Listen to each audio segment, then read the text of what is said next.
Hello. Welcome to my first edition of this podcast.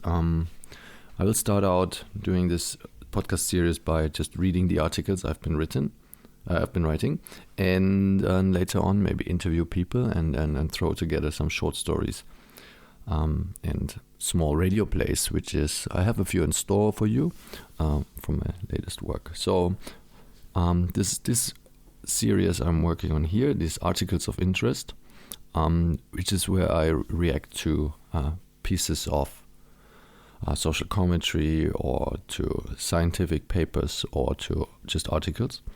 And so the first one is reacting to how AI can help to bridge cultural gaps in music therapy by Sophia Omarjee. The article I read on Medium was written by Sophia Omarjee, a psychologist, researcher, and UX designer who until recently was working at Spotify. Reading it made me reflect deeply on the impact of AI on culture and the importance of our concept of what culture is or is supposed to do. While globalization has brought the world closer in many ways, it has also led to a reduction in diversity on a macro scale. As cultures increasingly influence and homogenize each other, the prevalence of homogenic pop music and its widespread normalization amplifies this trend, a phenomena heavily critiqued in post-colonial discourse on music.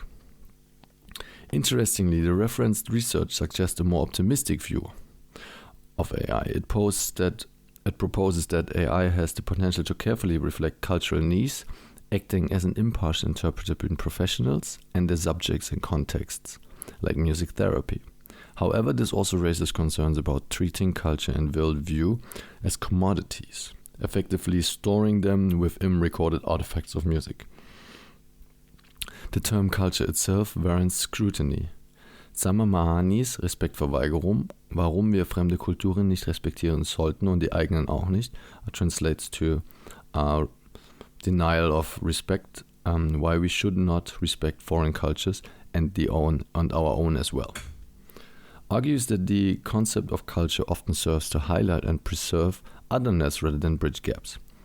This stands in contrast to Sophia Omarjee's study, which advocates for finding commonalities. The purpose of music, whether to emphasize differences or discover universal connections, remains a matter of perspective. For me, music is a ritual, an intimate interaction between performers, audiences, instruments, and settings. Incorporating machines and samples into performances has undeniably altered the dynamics, particularly when these elements are imbued with meta-level considerations of power dynamics. This connects to therapeutic contexts, where authority is inherently conferred upon therapists by their clients, creating a complex interplay of power. In therapy, we often surrender control of our narrative and inner monologue to the therapist. This dynamic can be seen as a form of domination, albeit one many people willingly embrace. What fascinates me is the way music fosters association and emotion, enabling communication beyond language or logic. Music's power lies in its ability to be universally understood without explanation. This, as highlighted in the article, is one of the key benefits of AI in music therapy. AI can facilitate such non-verbal communication and emotional resonance, although this point requires further elaboration. The art world's obsession with healing also comes into play here, while collective practices like ambient retreats and sound therapy undoubtedly hold promise. They risk veering into pseudoscience and carelessness.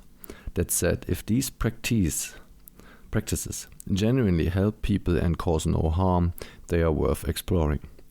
The author's emphasis on the ethical implications of AI aligns with broader debates about AI, where issues of power dynamics and control are ever present. While concerns about AI's energy consumption may fade over time as adoption becomes inevitable, ethical considerations will likely remain at the forefront. Therapy itself can be viewed as a ritual. This became clear to me through experiences with Freudian therapy and the concepts of cognitive behavioral therapy, CBT, as outlined, for example, by David D. Burns. Philosophy, ritual, discipline, practice, and belief, along with trust in the therapist's understanding, form the foundation of positive therapeutic outcomes. Spirituality, in this sense, can be seen as humanity's way of navigating life's hardship. Trauma is inevitable. Trauma is inevitable.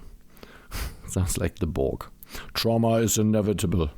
But rituals, whether religious or psychological, provide tools to cope.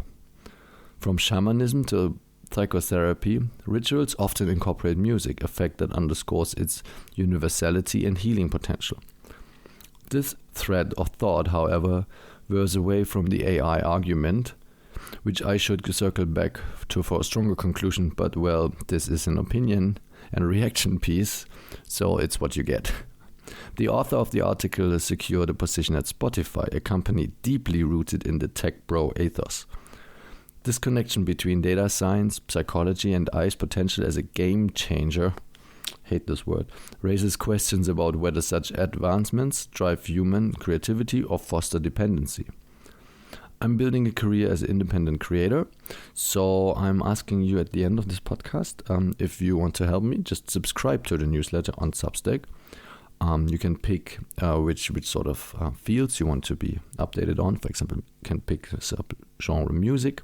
I will mostly post about my own creations and collaborations and pieces about music theory or concepts of techniques and tutorials, how to make music and what to do with music in general from a performative aspect. Or just subscribe to the entire channel and you'll get all my updates, including pieces like this one. So thank you very much for this week, and I'll hope I'll see you around in real life on another podcast. And yeah, I'm really excited for 2025 to be doing this on a regular basis now, after going through a series of changes and finding my way back to a place where I can collect and store all my knowledge, basically, and my critiques and opinions on my blog. And I'm happy to have started like the internet should have stayed 25 years ago. Oh, I know, you get the point. Just stay with me, and thanks for your support. Let's see where it all leads to.